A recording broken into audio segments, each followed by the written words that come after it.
What is up, Music Junkies? Today we have a brand new episode for you today. So, we have a special guest for you. Would you care to introduce yourself?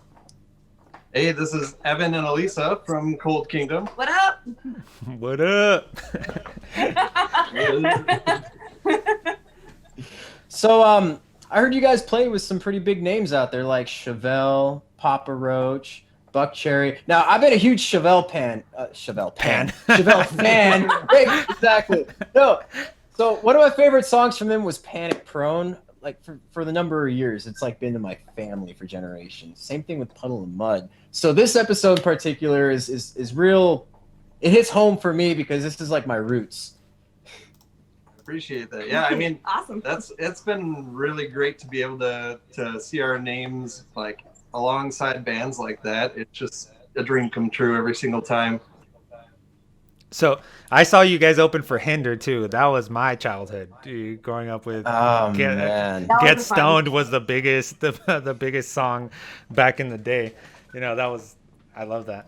So He was geeking out a little bit at that show. she was Yeah, I what? think that was probably one of the first times I got to go like side stage at a big show like that. I was nerding out a little bit. That was really cool. So why don't you tell us about that experience real quick? How was that for you guys? So that was actually the last show that we played, right? Yeah. So it was an outdoor show in Wisconsin, and it was Hinder and Buck Cherry, And then us. and we opened the show, and it was so crazy to see the way that they set that show up, specifically with coronavirus and all that. Mhm. They had this thing where it was tiered, where you could either buy a ticket to park your car out in the field, and they kind of had like these Okay. rows of cars, and you could watch it from there. And then inside, they kind of had a really large field that was kind of closed off, where if you wanted to buy a ticket to be standing room and still outside and spaced out, you could get that ticket. So it was just kind of like whatever option you could possibly want to go see a rock show outside. It was really cool to see. But you had some thoughts about like being side stage at that show and like the kind of feeling you get when you get to watch these performers that you've listened to Your whole life. forever. And just Exactly. Like, oh, that's them right there. They're playing that song that I listened And to. it's like you can 15 see years the ago. crowd from like side stage and just like how they're reacting to, the performers on stage and the band and everything. And it was really cool. It's like, crazy. man, I just want to like go out on stage right now and just like really soak it up. So we have a similar experience. We played our biggest show ever when we were in a band. We always talk about I it. always talk about it because it's my biggest accomplishment of musician is we played with Asking Alexandria, and cool. growing up I grew up in like the scene days. I had my long hair, all scene, and that was like one of my favorite bands. So I feel you. I was watching them, and they were even interacting with us prior to the show even opening up, and I was like, wow. Interacting? No, hell no. They were standing up on that stage, looking down on us through their fucking nose, man. I What are mean, you- they're British, so what they say about British. They're a little bit of assholes. well, yeah. I mean, Americans are assholes too, but Yeah, we are. in a We're- different way. yeah, we're a different type of asshole. But no, I that think we're energy. self-aware that they're assholes. We're just Yeah, that's true. I mean, you kind of have to be when you're a rock star, otherwise you're just not rock star esque. I don't know. I don't know if that's know. true. There's a way to be humble. weird. I don't know if that's true. I think you have to be very involved with your fan base and very open-minded and stuff. Because if you're not, I mean, people are just gonna be like, "Fuck those assholes." I don't know. You could have the best music ever, but if you're a fucking dick, no one's gonna like you. Yeah. Right. That's just my opinion. Anyways, so how did Cold Kingdom come into existence? I know you guys started in 2014. So can you tell me a little bit about that? Yeah, this was Cold Kingdom was originally not supposed to be a real band. I had just left a project maybe a year and a half before then, and I was just writing songs at home. And my producer was like, "Okay, well, you want to record some stuff? It's about time, And so we went in the studio and laid some stuff down. And I had a drummer from a previous project that I really liked, and he came in and did stuff on it. And then Ian, our producer, knew the original vocalist from Cold Kingdom, Danny, through doing like commercial spots and things like that. And so she came in and recorded stuff on the songs, and it was basically just me, the drummer, and Danny. And we didn't have a full band. We just put stuff out there, and I was Little just like, side okay. project. Yeah, I actually just wanted it to be all digital and just like put stuff out, and probably would never play shows. Studio band. Yeah, that's kind of Oh what I yeah, was studio looking for. musicians. And things just like developed over time, where it's like, okay, we're gonna make a band out of this, and then kind of developed into looking for more members, and then over time, like we got to the point where we were touring pretty heavily, like 5-week runs at a time. It's not like, you know, months at a time like a lot of bands do, Yeah. but you know, enough to get a taste of what it's like to be out on the road for that amount of time. And like that's not for everyone. That's a really hard thing to do, especially when you're like just barely, you know, scratching by and paying the bills. So that was something that Danny wasn't into, and she was kind of missing out on life. And that's when Elisa stepped in just in time to save us. And after that, we released our latest album, and it's been incredible. Great. Yeah, it's been really crazy. It was really cool to be kind of like the person, like to be asked to be like the replacement. I don't like to say that about myself, but I was the lead vocalist of another local band at the time, so I kind of watched them grow and like was a huge fan of theirs. Went to, you know, every Cold Kingdom show, like I would be there front row.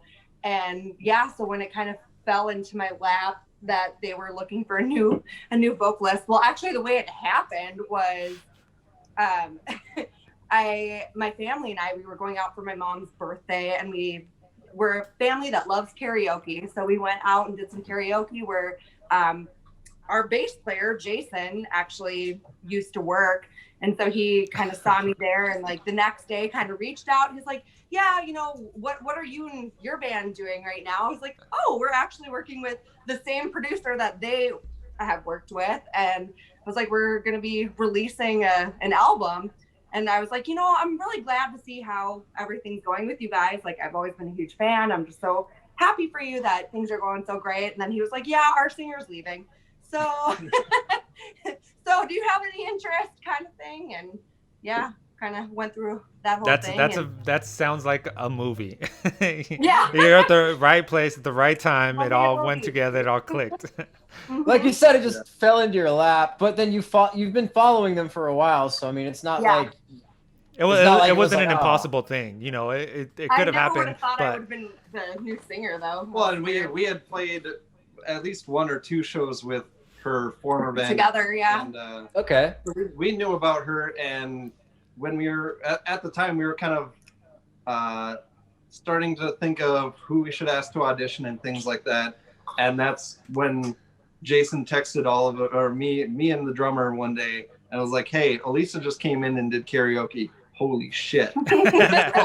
God damn. But fun fact, they asked me like once or twice, and I said no first. And then they're like, well, will you at least like put, you know, vocals down on some of these demos so we can see what it sounds like with a, you know, with a voice on it. I was like, yeah, sure, I'll do that. And then, you know, they called me and they're like, how about you come into the practice space and sing some of the old songs and see how it feels? I'm like, you guys are sneaky. Straight up, you were playing hard to get, and they straight up just like, nope. Just baited you. They're like, oh yeah, just come on over here. Come sing some songs for us. We pretend I was like, shit, I can't not sing these songs now. We pretend that we didn't play it too fast, but we thought we were playing it slow, but we were just like, hey, no, not at all. Come do this. Well, when opportunity comes to knocking, I mean, you got to work fast. So I totally get that. I mean, it was undeniable, though. It was just the perfect fit. It just clicked. Awesome. Click. Well, you guys talked a lot about writing in the studios and whatnot. So I'm curious, what does your guys' writing process look like, both of y'all? Personally, for me, this is a band that kind of grew out of me sitting at home and writing songs that way. I think over time, it's definitely become a lot more collaborative.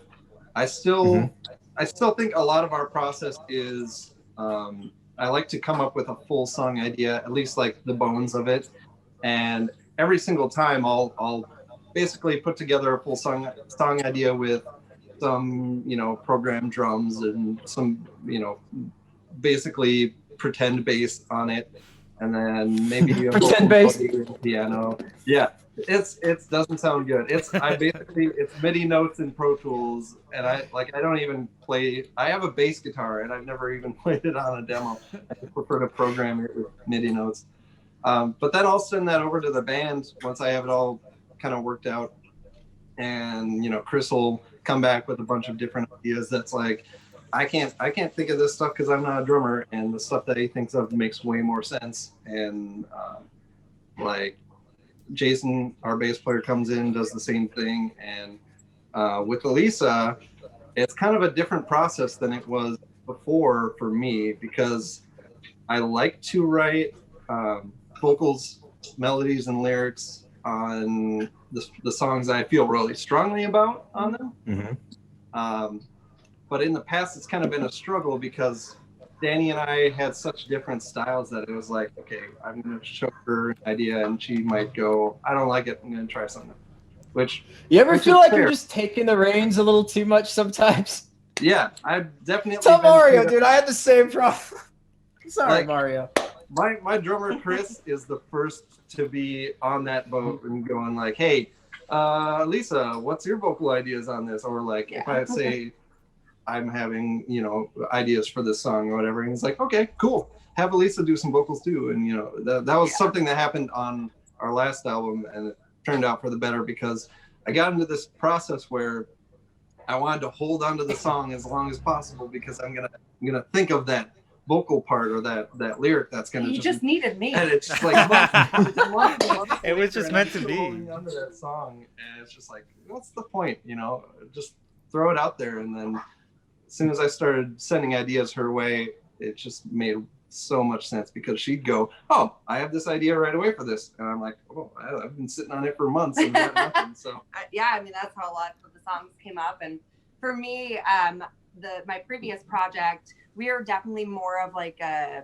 not a jam band, but we would definitely write songs kind of as we went, and then take them home and kind of work on them individually from there or together.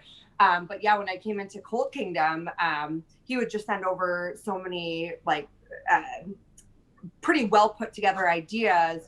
Some of them would have vocals on them, and I would, you know, lay those down, but then some of them didn't. So I got to kind of put my own spin on it and just do, you know, build the vocals from scratch on those. And that was really cool. So I've kind of approached writing in a few different ways, which I think is beneficial. And Okay. Yeah. Question. Where do you usually start with? Is it the hook or the verse? You know, we always ask this because everyone has a different take on it. So what's your take? I think the best songs that I've ever written start with a vocal melody, and then I build out the rest of the song from there. Like sometimes I'll just get a vocal melody and I'll get like a tempo, and then I'll put that down on a MIDI note, and something I'll just finish out the rest of the song. It all makes sense.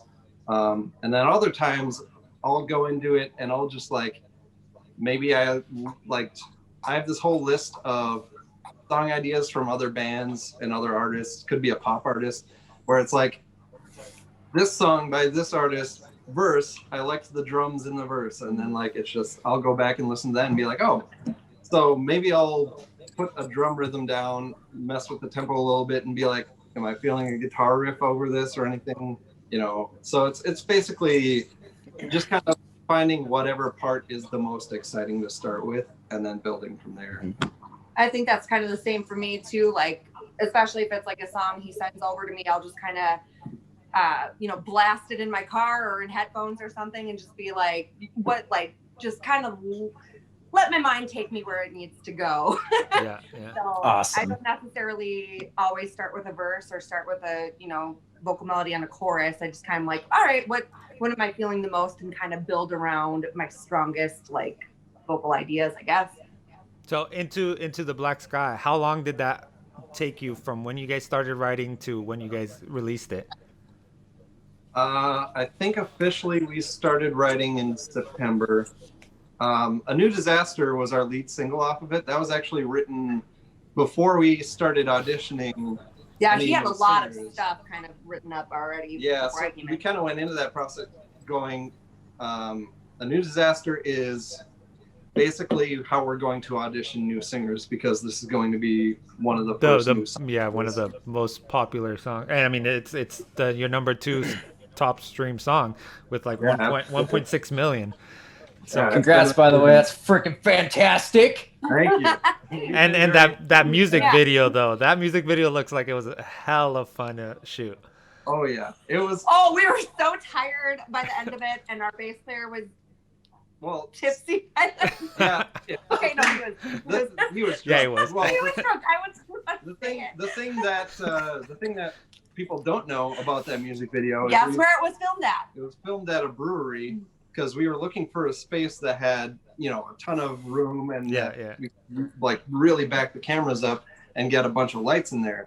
And so we have this hookup with Mankato Brewery in Minnesota, and they let us come in, but it had to be after hours. Yeah. So we loaded in at 10 p.m. They let us drive right into the brewery too, which I thought was like the coolest thing ever. It was in January too. Yeah, and then we We drove right in. we filmed until about 4 a.m. God damn. So So yeah. you were drinking all night. Oh yeah.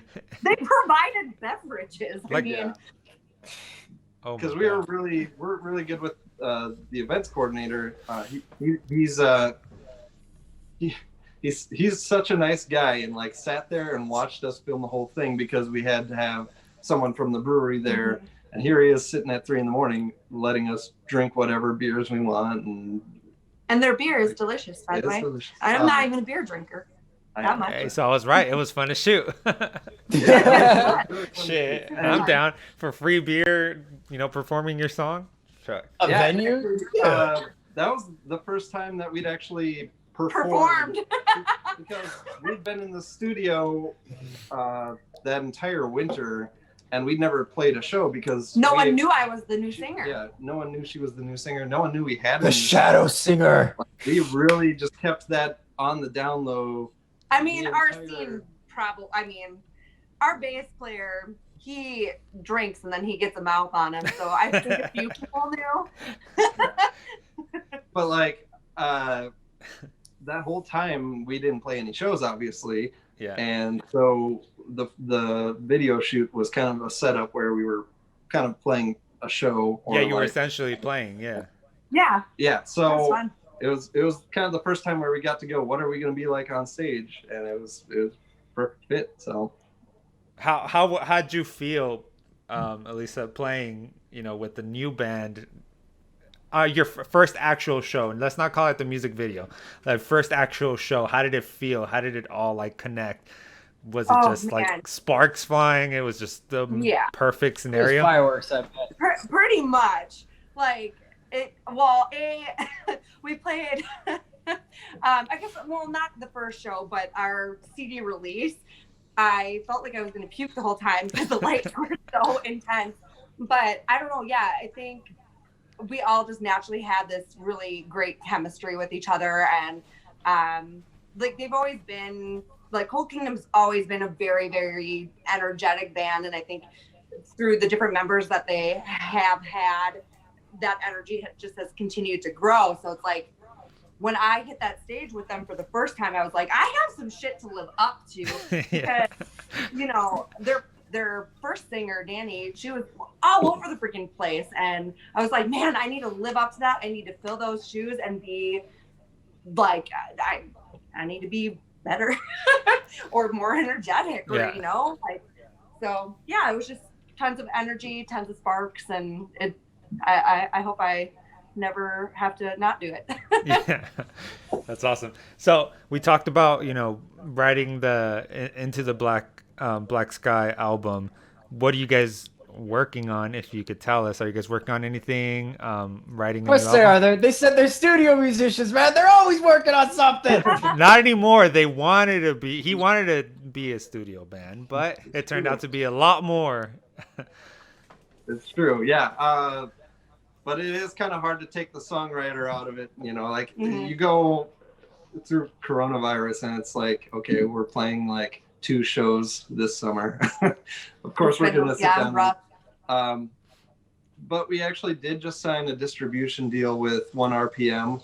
Ooh, and congrats. with that comes a lot of new songwriting that we've been working on, and it's been really exciting to go into this and be like, you know, this is something that I've always dreamed of, is there is someone who I am writing music to distribute out to the masses. Like it's always just kind of been like me going, I'm going to write all this music and we're going to write these songs and we're going to put them out. But now it's like, there's an actual plan in place. This is the way things are going to go. And I have an actual purpose for. We're under contract to do something. We're under contract. Like, I didn't want to say it, but like, now the fun's taken out of it. Feel the pressure where we have. But it's such a good pressure. No, that's like dream come true, right? I mean, it's like seriously, you're doing what you love, you know, all the time.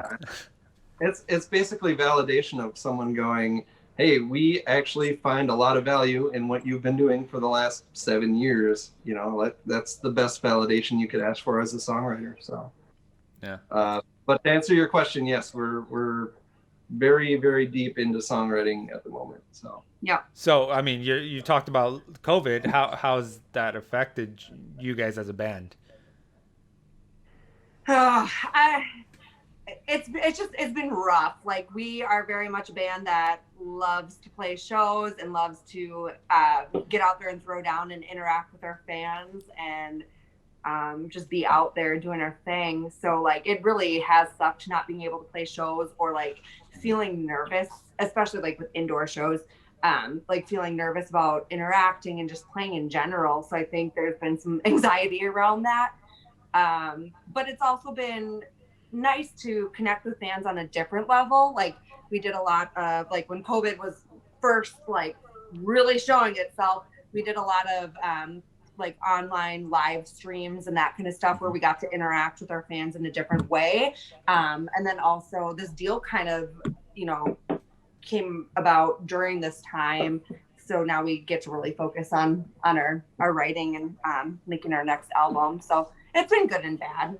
Yeah, I think the songwriting part came a little earlier because of COVID. Yeah. Because this was actually supposed to be one of probably our biggest summer ever in terms of touring and going out and playing shows. Our plan was to have at least 4 2 to 5 week tours this year. Well, yeah, because before it all started, we went on a 2-week tour with Another Lost Year in last February, and then basically we have plans just to shoot. We had another tour out there. We had another tour in process for April, and like that just got canceled immediately, and then nothing else, you know, everything else closed up. So we had all these plans to do all of this touring and play all of these shows, and it just went out the window. So yeah, that's so sad. That's awful, and man. you see a lot of these venues closing because there's, you know, they can't, no business. You can't make money.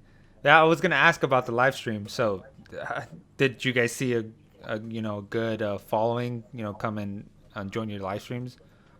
At first, I think the live stream kind of got a little oversaturated towards the end there of that being popular, but yeah, it was. I felt like it was pretty good. Sorry, my dog's biting my hand. Yeah, we had a good like 2.5, 3 months where we were doing acoustic live streams, and he's getting angry.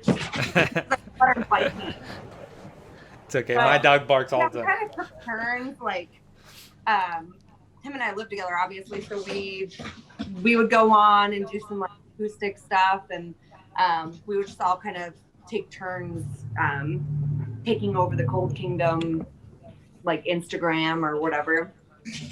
Oh, got her. Sir. So you know, this is a probably a little personal question, but how did that are you guys are together, right?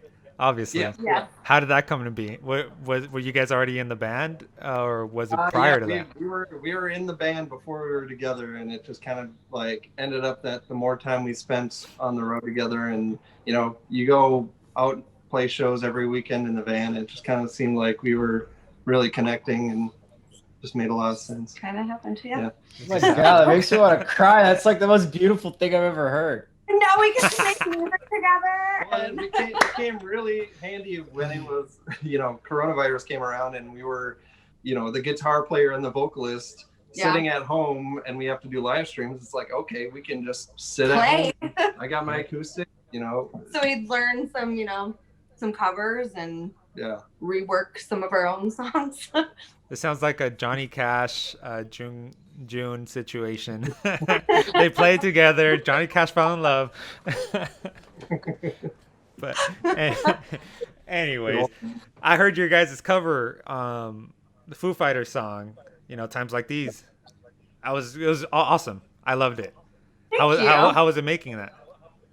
It was a dream come true for me because it's my favorite Foo Fighters song, and it's just like we've been searching for a song to cover for a year and a half, 2 years maybe, and just kind of like couldn't come together on one. It wasn't something that was like really upfront in terms of like our planning or our scheduling. It's like kind of whenever we get to it, and eventually I ended up suggesting Times Like These.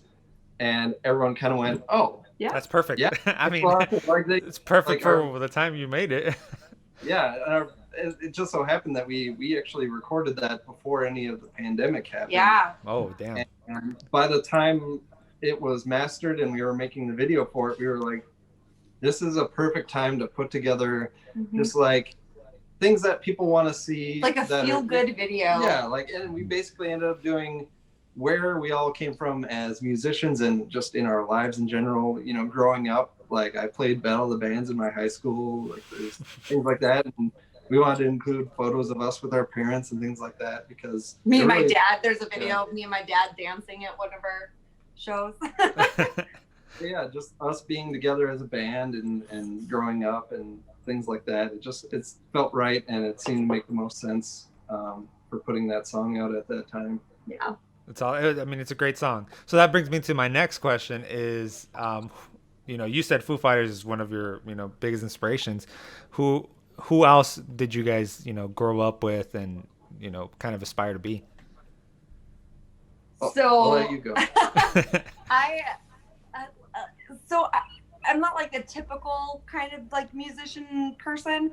I really grew up with, I did a lot of musical theater and that kind of stuff. So that's where like my passion for performing comes from. But like my dad would listen to like Tracy Chapman and Bob Dylan and that kind of stuff. But for me, probably once I really started to discover music on my own, like my very, very first music purchase that I decided this, I went and found it, was a cassette tape, if I'm not aging myself too much here.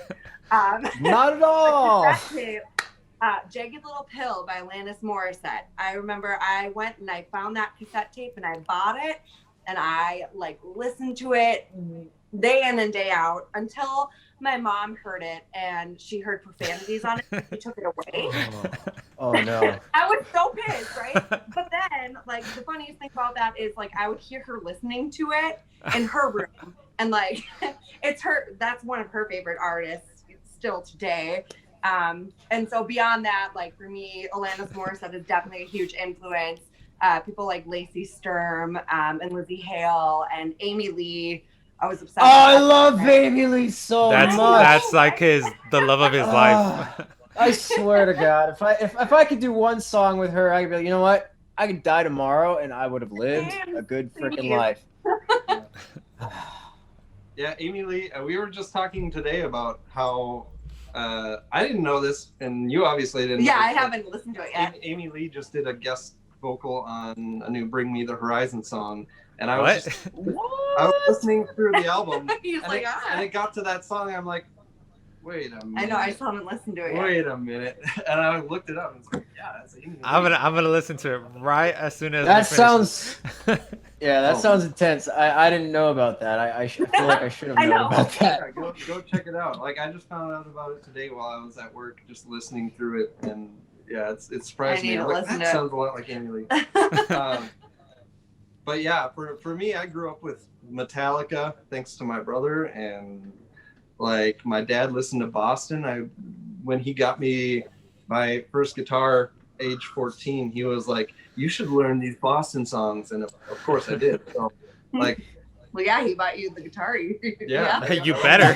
I'll buy you the guitar if you learn these songs from me. That is like the story of everybody's father that was a musician. My story was my dad was like, "Here's a book of scales and modes. If you learn this entire book, I'll buy you a guitar." So I took him up on that challenge.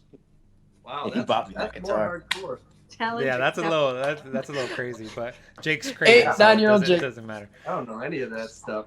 No, my parents knew that I wanted a guitar for Christmas. No, for my birthday actually. And they were walking by a Sam Goody, of course, and they had a junior special guitar in the window, and my mom's like, "Oh, we should get that for him." And my dad's like, he's gonna play it for like a week and then he's gonna be done."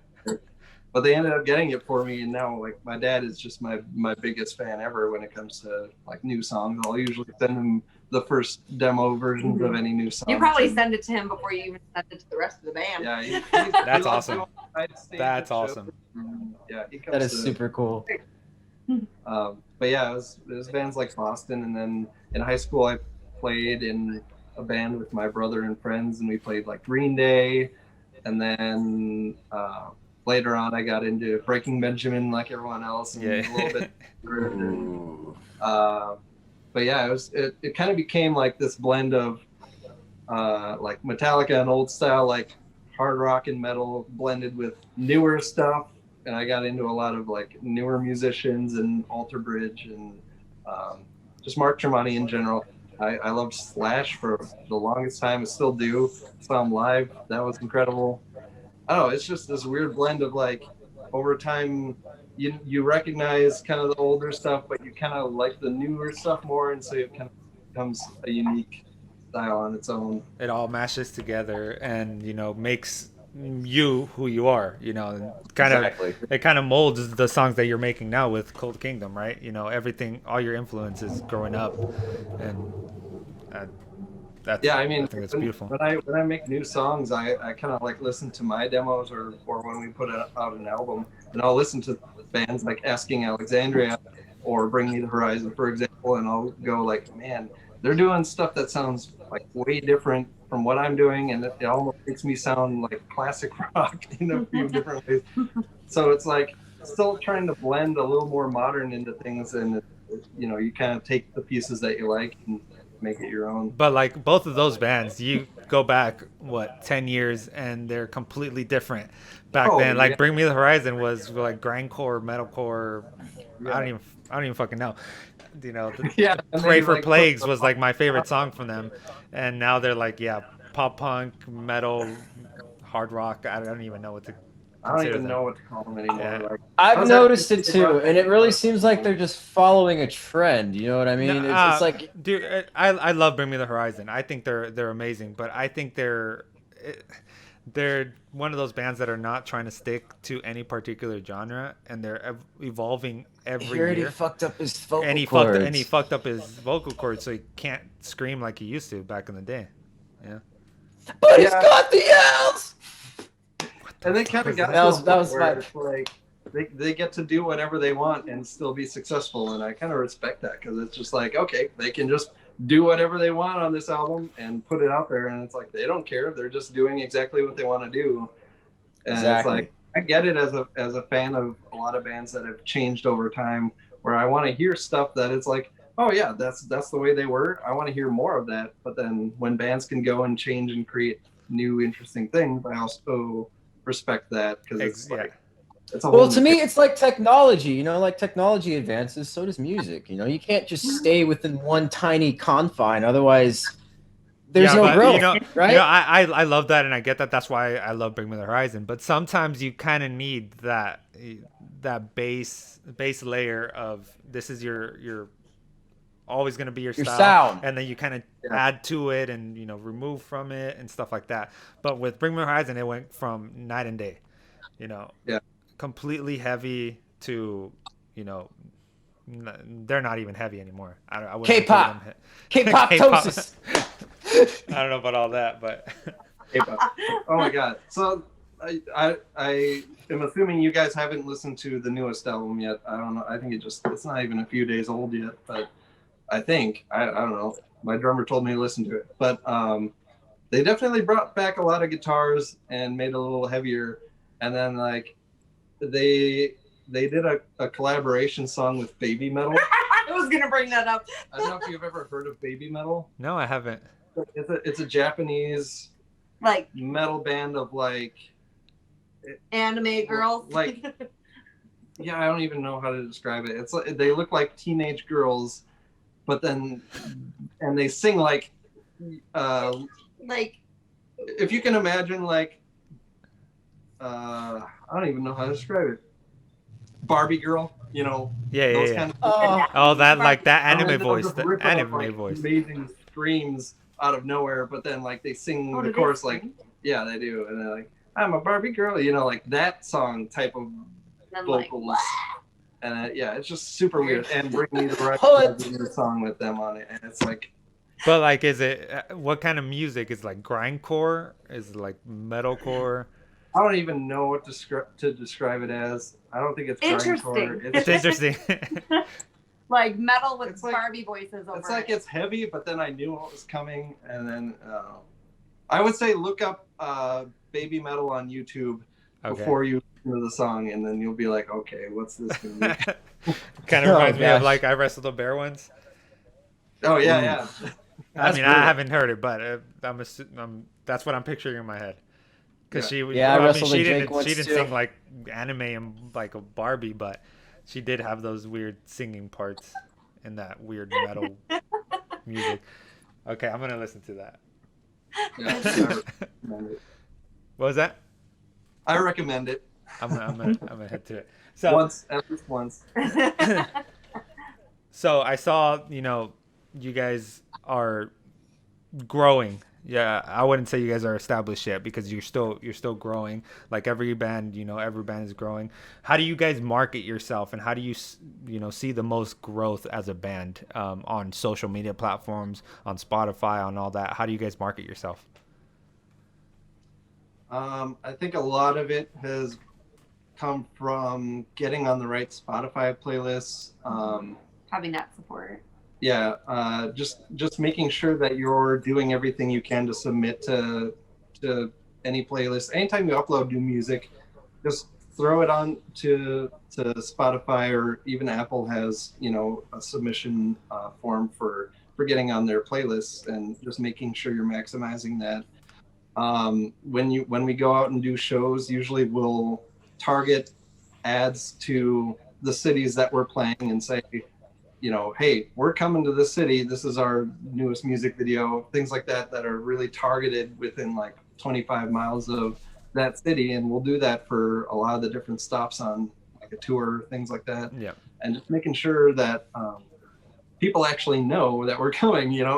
because it's not like people are just going to go to our Facebook page and go to our tour list and be like, oh, I found that you're coming to my city. You actually have to throw it in their face a little bit. And Yeah. we've actually seen some good results from that. And our drummer, Chris, he's the one that handles pretty much all of the social media stuff. And he's amazing at it. Just keeping content coming every day, and really, whether it's him or any of us interacting with our fans, and like being like, hey, we're actually here. We're people, we care, and we do like interacting with people. And I think that's something that our fans at least really like. Wall flags that we just had. Oh yeah, we just put up wall flags. And they sold in 24 hours? Yeah, I bet. Not even. we have a band chat going. We're like, whoa, 4, and then it went up to like 13, 14, and we're like, okay, we're sold out. How many did you guys release? It was 22, I think, Oh. because we kept 3 for our own. Yeah. And, we ordered 25, and we sold the rest of them. It was like 12 hours or something. It like was that. so Goddamn. quick. I was at work, and I'm like, whoa, okay. Cool. We should want more. Score! But yeah, that was another That's really idea from cool. our drummer Chris. He kind of has been collaborating with a good friend of ours on like trying to come up with unique Merch, merchandise yeah. ideas, and Another thing that Chris does very well with running the social media is anytime someone comments on any post that we do, he wants to make sure that he comments back and makes sure that people Engagement. know that and and just he's great at that. Yeah, he's a wizard, and I let him do So, all of that. Not as a band, but you're also a team.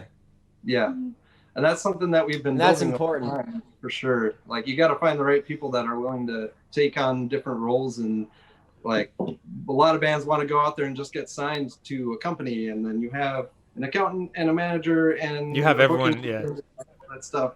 Like, something that we've prided ourselves on over the course of this entire band has been, we want to build our team by finding each individual person and making sure that they're the right person for us. And that's how we found our manager, Alex, and that's how we found 1RPM. It's just kind of like taking things one step at a time and not just throwing everything in one basket. So is your ultimate goal to get signed, or do you want to keep doing, independent work? I think, honestly, if the right deal came along, it'd be a really great thing, but that's not really our goal, is getting signed at this point. Like, the things that we're looking towards are making sure that we have tour support and things like that. And something that 1RPM gives us is security about, releasing music in the future. That's one aspect. We have a manager he works off of no monthly fees. It's basically whatever money we make, he gets a portion of that. So if we're not making money, he's not making money. Like, it's things like that where it's like, you can't just, we've had deals where they'll offer, not that we've taken, but we've received offers for deals where they want a certain amount of money, like a large chunk of money up front to do all this work, that it's like, okay, very vague. Yeah. But are you actually going to do something about it? Yeah. Whenever we press them for details about, like, okay, how are you going to do all these things? And they just come back with like, oh, we have connections and this is how this is going to work. And there's no time frame and things like that. Like, you really have to be trust me. Yeah. Trust me, bro. Yeah, exactly. Trust me. But here you have like the he has to work, and he has to work for him to get paid, and it's kind of a trust factor. It's like, you trust him to produce his end of the deal, and you're producing your end of the deal when he does his. So that makes sense. Yeah. I know we've run into those managers that are like, we'll do so much for you, but you have to trust us. You have to give us all your money now, and trust us. I'm like, that's sketch. Like, there's no way to know that person's invested in your music or your band. Exactly. If you're giving them this lump sum, it makes no sense. Yeah. I don't know. But anyways, that's all I have for you guys. I do want to give you guys, the,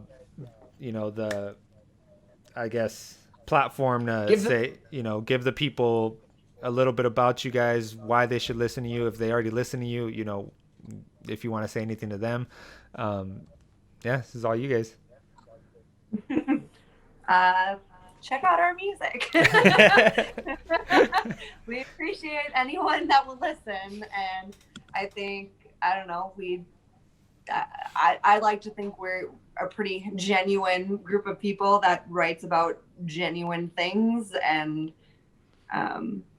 if you like hard rock music, our latest music videos are Devil in Me, which came out there you go. February, and Times Like These, our cover of the Foo Fighters song, which came out, I think, in April. Yeah. Keep your eye out this week. Yeah, so I think we've got something coming out on Friday as well. Ooh. We do. An acoustic version of something. Of a song. Of something. You're not gonna give us any hints, just of something, a little breadcrumb, something a little morsel. The black sky. Yeah. Okay. All right. That's fair enough. It's fair enough. Appreciate that. Awesome. And, might have almost burnt down a restaurant making it. The video. That makes it sound more exciting. It's not. Yeah, now I have to see this. I really hope there's a clip of you guys almost burning down. Well, I can Photoshop an image just together. Photoshop it. Flip art fire. Flip art fire. Yeah, that'll do the job. But yeah, you can check us out on all our socials. We try to be pretty active on there, and you know, we'll hope to have music out within the next amount of time. And we hope to be on a stage near you when all this Corona stuff, blows over. God. And it's coming back, huh? It's coming back. Second wave. We're under lockdown for the next 4 weeks, so. There in Minnesota? Whoa. Yep. Yeah. Really? The California's about to yeah. close. California's doing that. Northern California's doing it now too. We have a curfew. They just issued until December 18th. They closed restaurants, fitness centers, bars, pools, things like that. I mean, retail stores are still open, grocery stores, everything's. The hair salon is open, so that's the hair salon. Yeah. Everyone needs their hair, dude. That's what I need. I mean, that's all I need. The important things. Yeah, can't you tell? Awesome, guys. Well, thank you guys again for coming on the show. You guys have been such a pleasure. Thank you. You guys are great. Thank you so much. Thank you. Well, that was a fucking awesome interview. Cold Kingdom, all streaming platforms. Check them out. They're awesome people, as you can tell. We interviewed 2 of their members, and I'm sure that all their members are fucking amazing. I was listening to A New Disaster, and it's fucking amazing. And that's off their new album. Their second most top played song with 1.6 million streams. Their most top played song was actually Let It Burn, but I think that was their old singer, because I think Into the Black Sky is all Elisa. So yeah, check them out. They're awesome people. I had a lot of fun shooting this episode. We are gonna take a Thanksgiving break. We're not gonna have anyone for next weekend, just because we want to, spend some time with the family, take a little break. But we are coming back with an artist that I'm not going to release yet because I'm still working out the details. Hopefully it works out. And if it does, you guys will know. I want to say maybe Saturday or Sunday of this week. It's Monday today, and we hope you guys have a great rest of your week. Great Thanksgiving with your family. We love you guys, and if you need anything, let us know. Right on. Wait, before we go, do we have an update on our website? We do not. I was gonna release it on Friday, but stuff happened, and now I'm looking for a new release date. It's actually done. It's just populating, the data, the articles, stuff like that. That's taking a little longer than I expected. So as soon as I have that ready, it'll be up, but it should be soon. Awesome. Well, Junkies, y'all take it easy, and we'll see you on the next one. Happy holidays.